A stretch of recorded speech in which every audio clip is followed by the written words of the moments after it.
right, okay. Good morning, Sierra Leone. Good morning, Kono District. Good morning to the Pikinde Always Komo Kono within the diaspora and una with back home na Sierra Leone. This na David Bongo, the talk to now from Kono News Network. Today I get a very important personality with me. We can talk to now.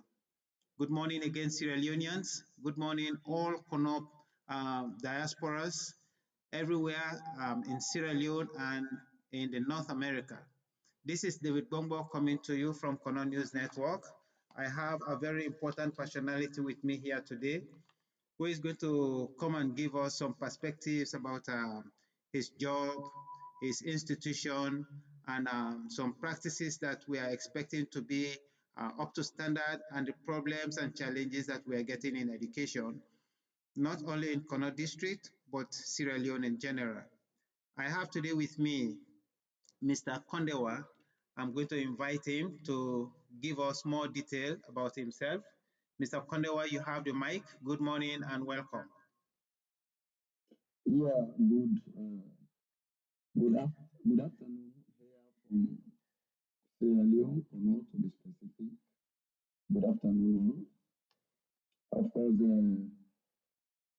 I am JOSIAH KONDEWA, born and bred here from Kono.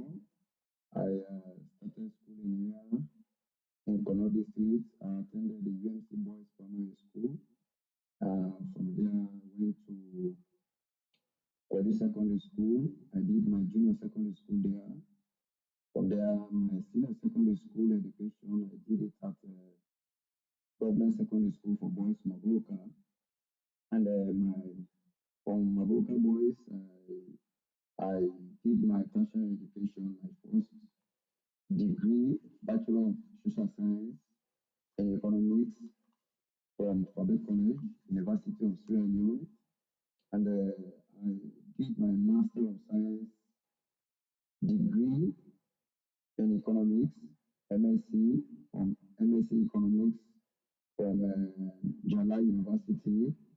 I have done several professional courses as well. I have also a postgraduate diploma in human resource management from Knowledge Fountain Leadership Academy. Of course, several other professional courses, as I said it earlier, which I have done. And I'm lecturing at the UNITEC, University of Management and Technology. I've lectured there for several years, and as a result of that, I was appointed to serve as the chairman examinations committee for Kono campus. Okay, thank you very, very much. And that's a position which I have just resigned as a result of one or two anomalies. Oh, that's very unfortunate to hear, but I believe we'll get into the details very soon. What are the main responsibilities in the examination committee under your leadership? Of course, the examination committee is charged with the responsibility to oversee all examinations within the campus and then report to the deputy registrar, and the deputy registrar will onward report to the main campus freetown. So our responsibility to see that all internal examinations are being taken care of. Okay, um, that sounds so good. And under the examination process itself, how do you ensure the fairness and integrity of the examination process? Well, we are guided by the codes and conduct of examinations. Of course, as a committee, of course, prior to examinations, what we do is to orientate the students as well as lecturers about the course and conduct of examination, and then inform them about all the acts that are prohibited in terms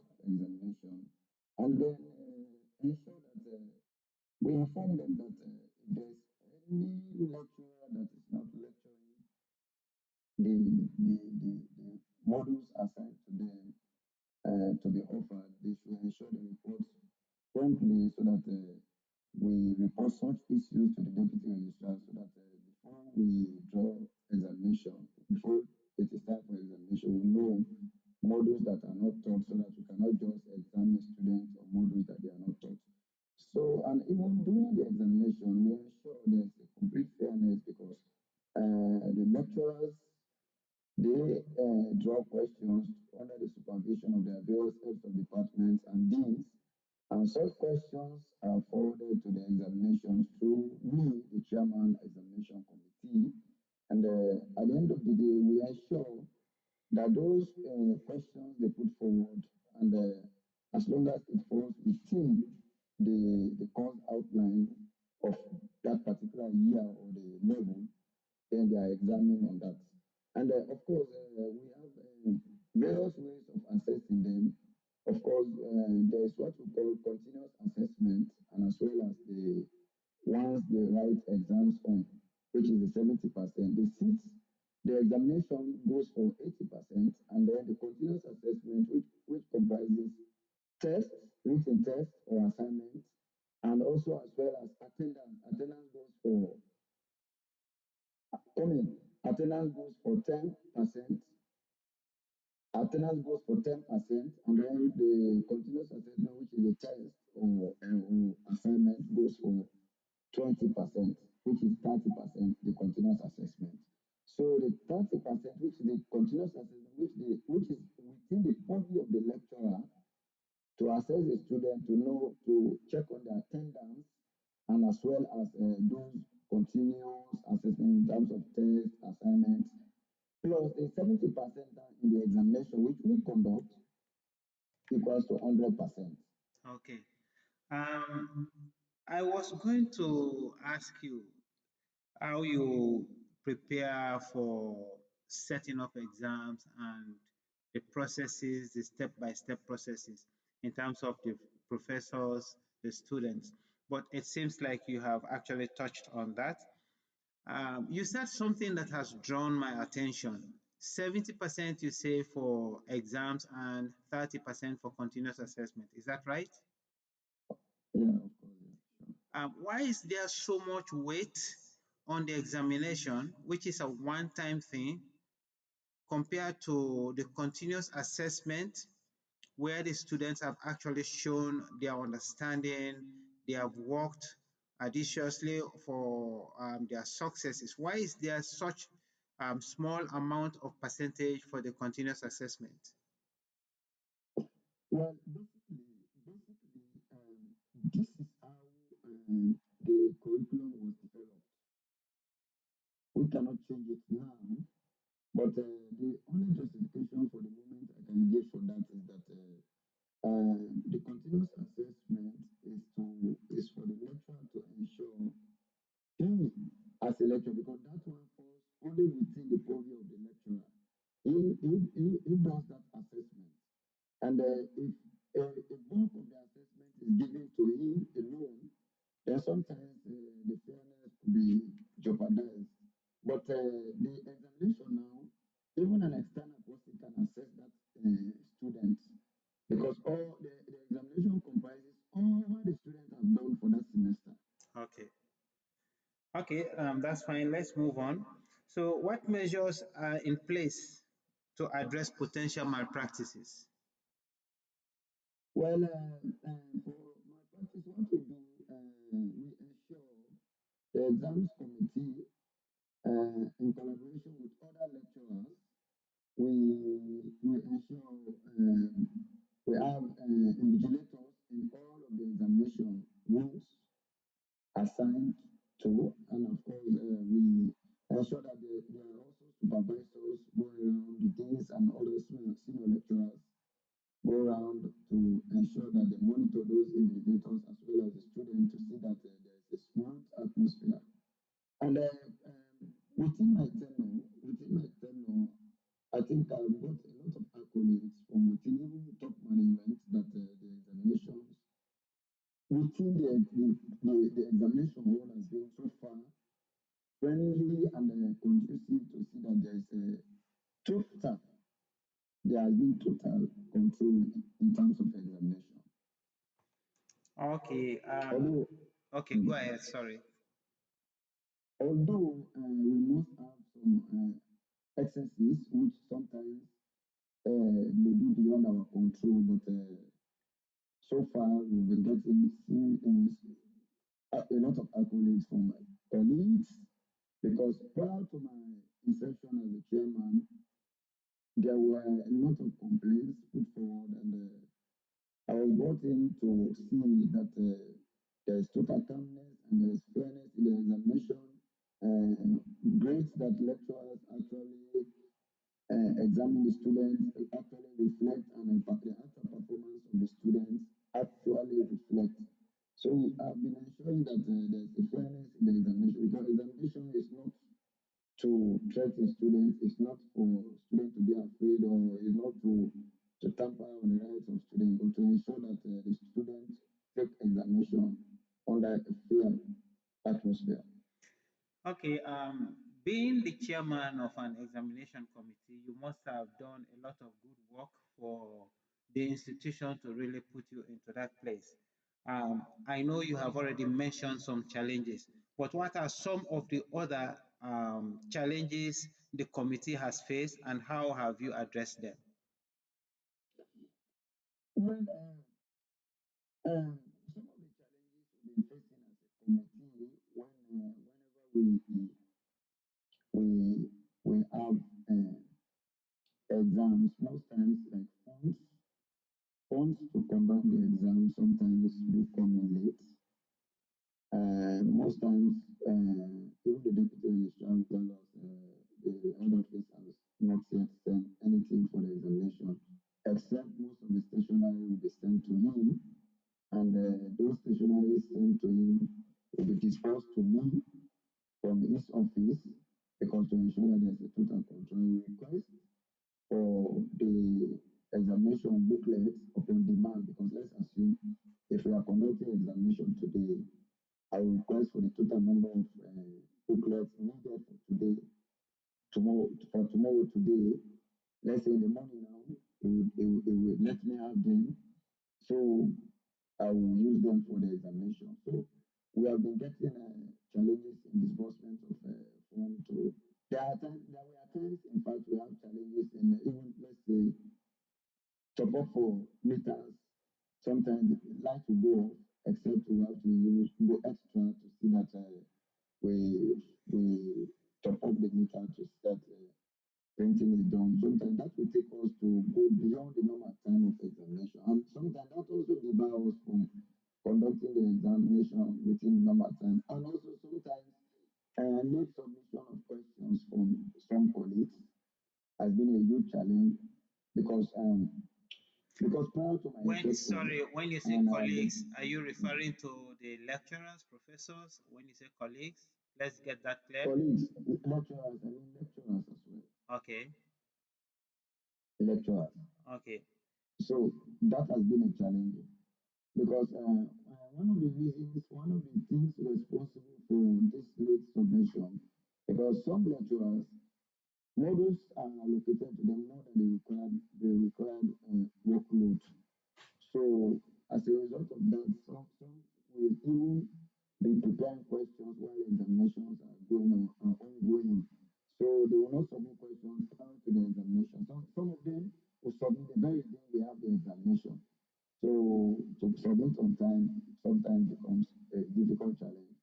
And some will tell you their late submission is as a result of their past experience prior to me being the chairman, because maybe some will tell you before you came in as a chairman we've been suffering because sometimes our questions were late, so we've developed that habit of submitting questions. I don't interject that because they have developed that custom now. Coming in to change the system, it takes time little by little. So I would say, okay, if that is what you are okay with, as long as you can come with the question before the student go into the classroom for the examination, I'm fine with that because all we are yearning for is to ensure that questions the children see to are not leaked before time. So if you as a lecturer can control that and come with it on time, I don't have problem with that. All I am careful is to ensure that there's a smooth examination, there's a fair examination. So there are also other challenges. Sometimes a lot which I cannot name all now, Yeah, but we'll get to some of these are those some of the ones. challenges. We'll get to some of those ones. You did Mm. mention about workload for professors, lecturers. Are you saying that they have too much to do within a very specific time? Sure. Because what I would say, interestingly, the contract given to all of us, the workload, the maximum and minimum workload was specified on it. It's interesting to note that most lecturers, although we are serving humanity, we are serving our land, a lot of lecturers were having workload more than the required number. As I placed it in the letter, some lecturers even have more than 10 modules. Oh, yeah, we'll So come. lecturing such, Mhm. mm, We'll come to your so later. We just want to mm, look into the professional side of your job, your yeah, institution. We will come to the later. As we've been talking about the things that are happening in your school there. How has technology influenced the way examinations are conducted and evaluated? well, I would say it has been both positive and negative. Let me look at the positive side. The positive side of it is that it has helped us so far in typing questions sent by lecturers because some lecturers will not even send their questions typed except we have to type it. And as well as it has also helped us because some lecturers will not be in person, but they will send their questions electronically, so it has helped in that direction. And for the negative side of it, it has because students are now with these mobile phones and the rest of it. So some are tempted to take it in the examination hall. Though we can get some of them out, but we are human beings. Sometimes some will not be caught. So that's the negative side of it. So, is there enough supervision during and before the examinations? And do you have any like use of technology in classroom, like code or policy that controls Yes, that kind of thing? yes, yes. There has been codes. There has been codes which normally we put before the examination because we know every year we have new students. So every year, every semester, we ensure the codes of conduct are being outlined to the students, not only for students but as well as lecturers as well. Okay, on a scale of 1 to 10, how would you rate the computer literacy of the professors, the lecturers?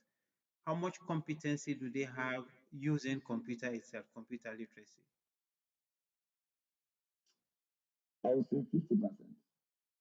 Okay, so those are some of the areas where I think maybe some of the challenges are coming also. If we have professors, lecturers who do not have computer literacy, it becomes a problem for them to submit exams in time or type it for themselves and give it to you, which is why the workload, even on the secretary, could be very, very high. Don't you think this is something that the university should consider? It is highly needed. It is highly needed.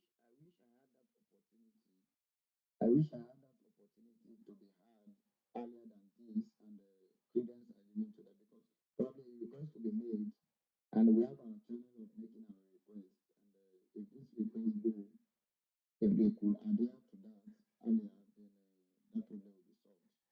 And it is much needed. Not only it might not only be in that institution which we are talking of now, but most of our educated people we talk about here are not that much computer literate. Okay. Really, Some may have the basic, but to say above 50%, no. yeah, current day education is really moving towards digital learning.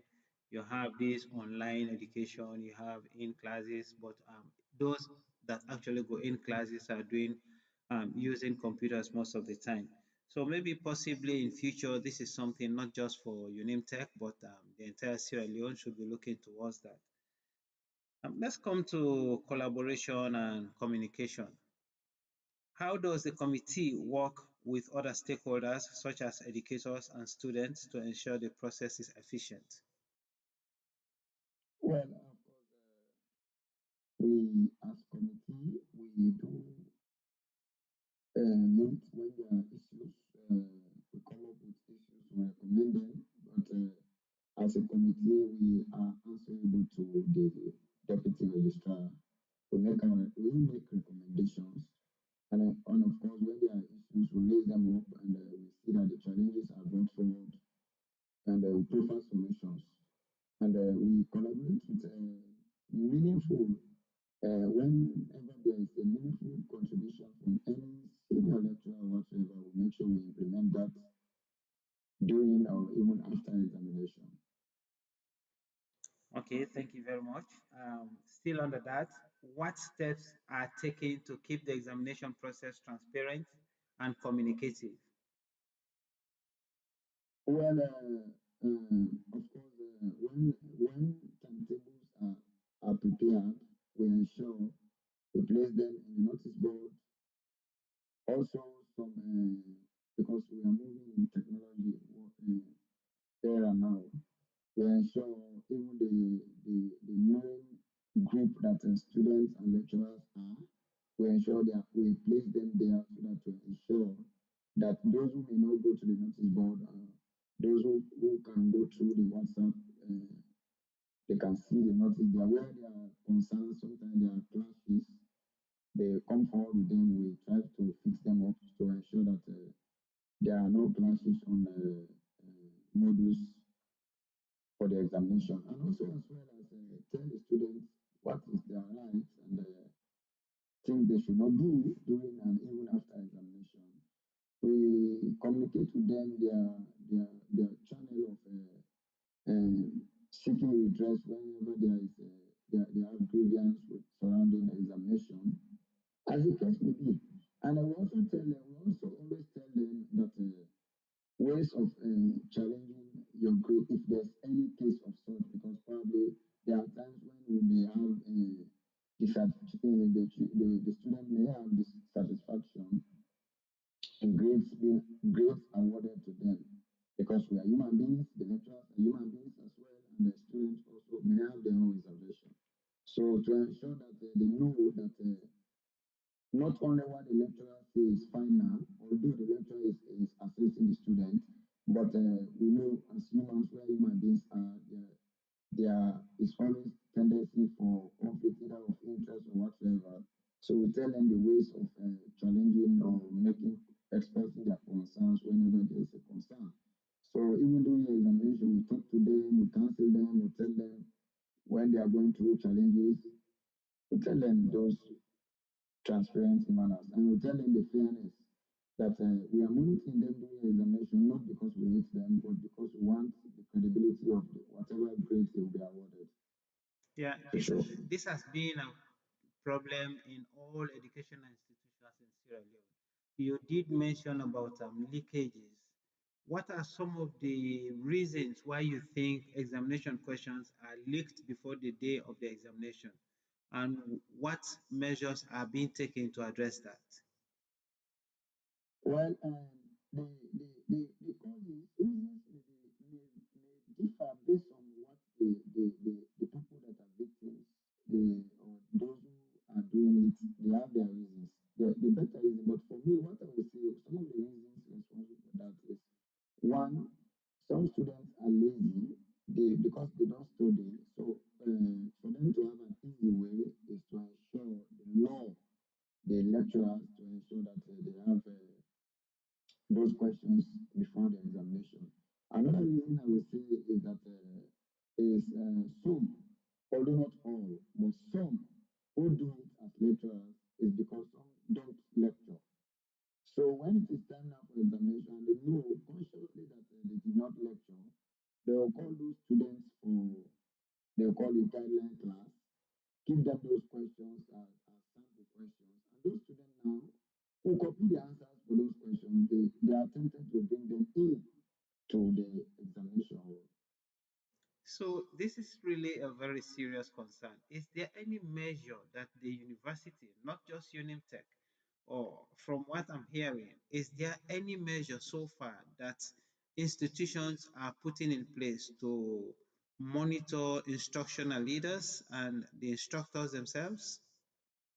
Yes, and most times when those things are caught on modules, what we do, we will report because we don't have the power to take action. We will report to, because the deputy registrar is our boss. We will report all of those complaints to him. He has the right now to summon the disciplinary committee to see whatever disciplinary action to be taken against whatever lecturer or student or whatsoever.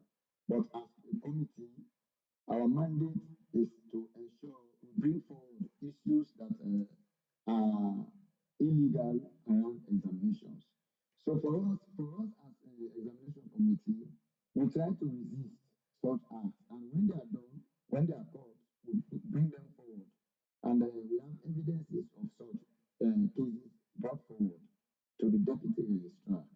So he has the mandate now, he has the power now because he's our boss to take the necessary measure.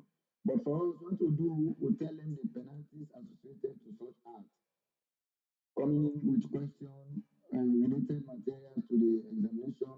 We tell them all of those stuff. Okay, so while we are now on this one, let me come to your So letter.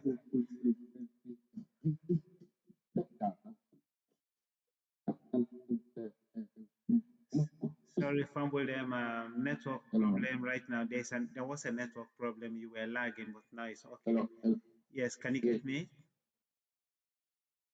Hello, yeah, can you get me now? and sure, hello. Yes, yes. The network was So we put going some, bad. Yes, go ahead. mm. So we put some of those measures in place to ensure that the right thing is happening on campus. Okay, so We resist. Mm. let's come to your letter.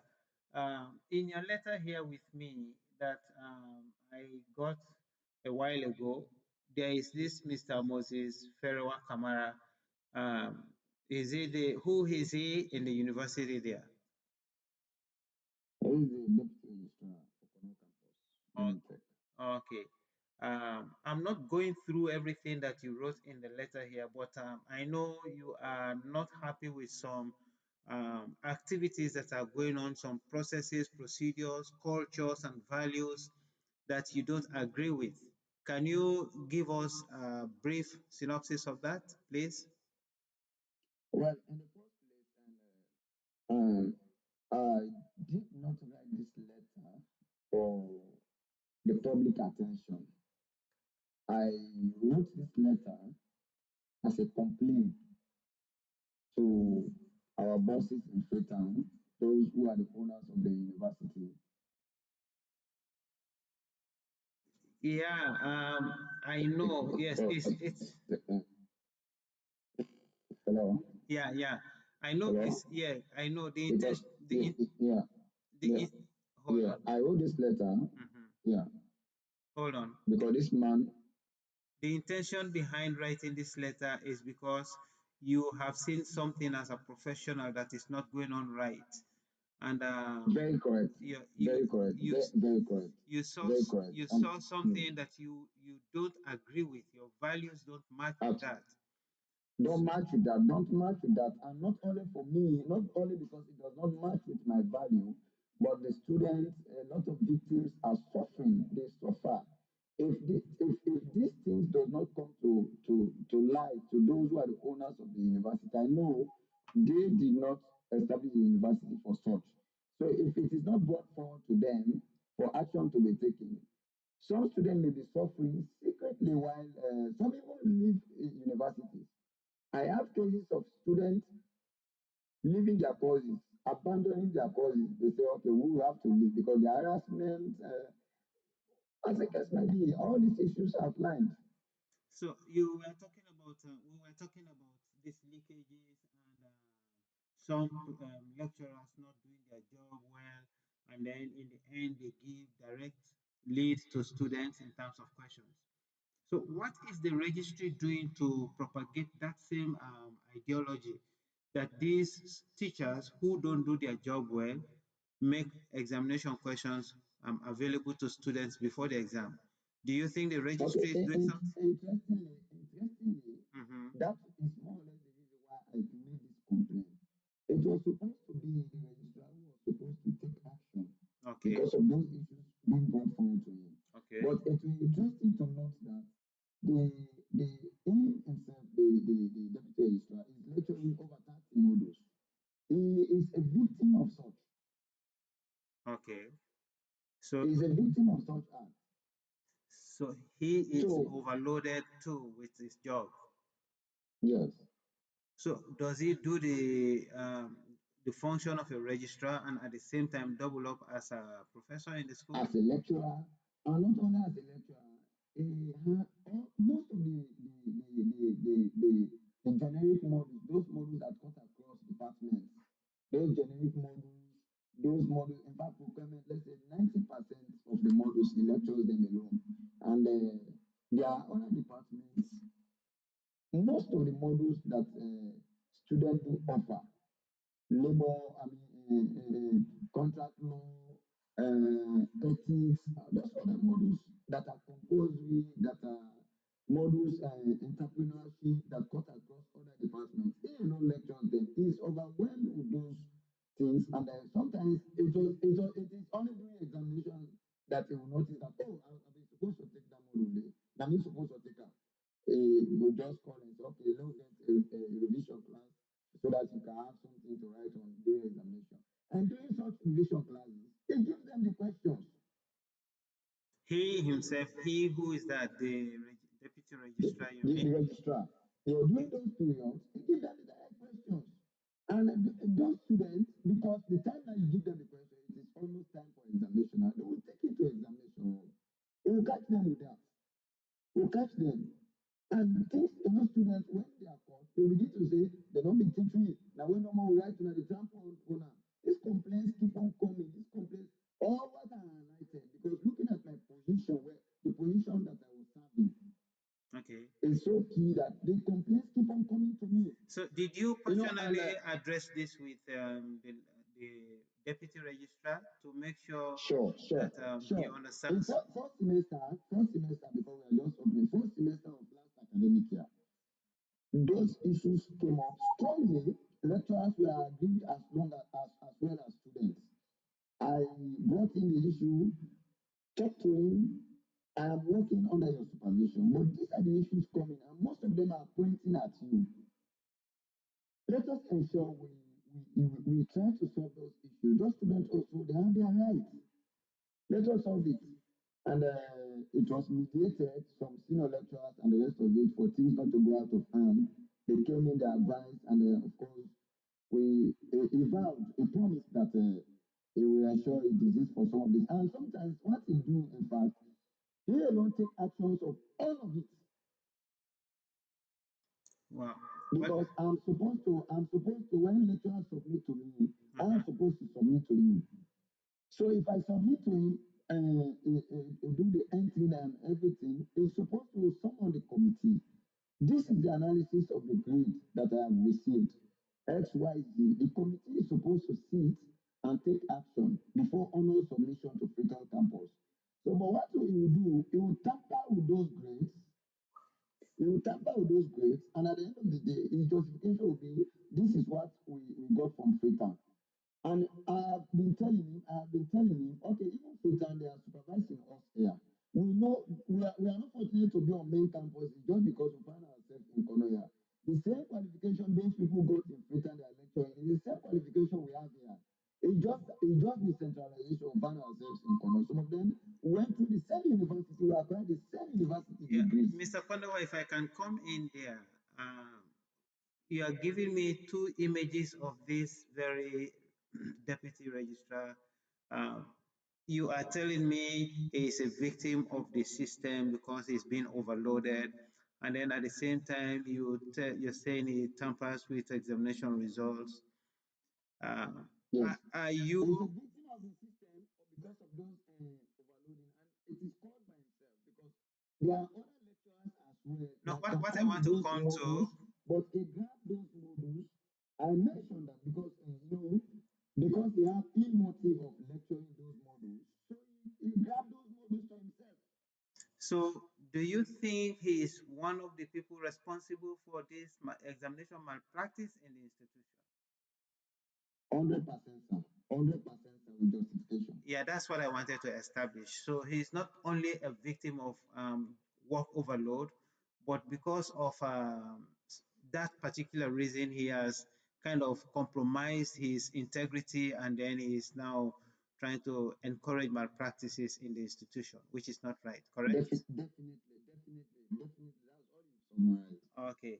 Okay. So with that being said, let's try. Maybe we'll be coming towards the end. Let's come to looking ahead. What is your vision for the future of the examination process, not just in UNIMTech? Let's say similar things like this might be happening in other institutions because we are getting messages from students in other colleges that they are also facing similar problems. What is your vision for the future of examination processes in our institutions in Sierra Leone so that they will be credible outside at international level? Let me tell you this: a lot of students across the world, not Sierra Leone, are suffering because they don't have people who can step like the way I have done. I went through the traditional universities in Sierra Leone. I know things happening there. Some students are keeping quiet because they know they will be victimized. Even this issue I brought forward, some students, somebody asked me, let me present the student to them. I said, I can talk, but most of those students now, they are afraid of their security, in fact. Yeah, they will be So, reprimanded. yes, definitely.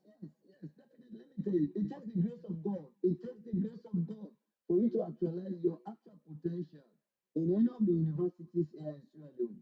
It takes the grace of God. Mr. Although we have Kondewa, people who are, personally, Mr. Kondewa, I want to really give you a very big kudos because not everybody in Sierra Leone does that.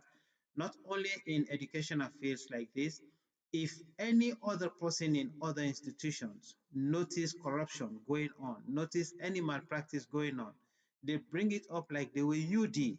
And in the end, they resign their positions because they cannot change the system and they don't want the system to corrupt themselves.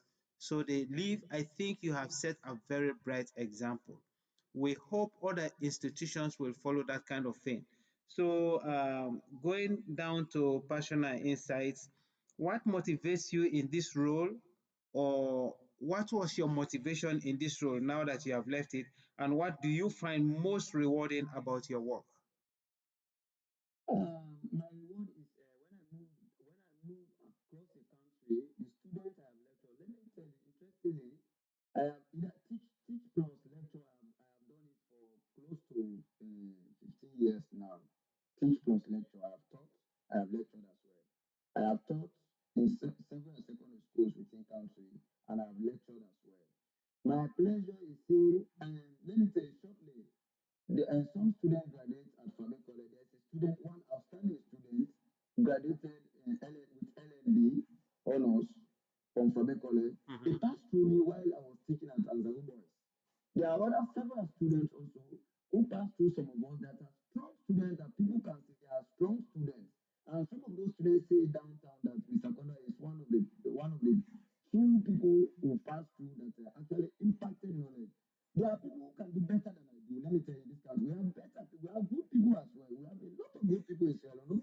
Not that the system is totally corrupt. No. There are good people. Even at Union Tech, we have in fact the good ones are more than the bad ones. But let me tell you, we the good ones, most of the good ones keep silence for the fear of their actions not being taken when those things are brought forward. Yeah. That Let me is. tell you, even myself, after Mhm. this issue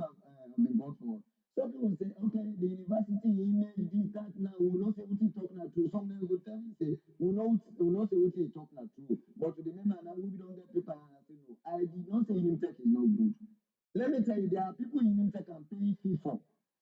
Up to now, as I have resigned, they are still there. I'm paying fee for them. But what you are doing really, you are trying to create a better image of the university. So Yes, that the university, because those who the registrars have worked under, Mr. Mose, Mose was doing very well.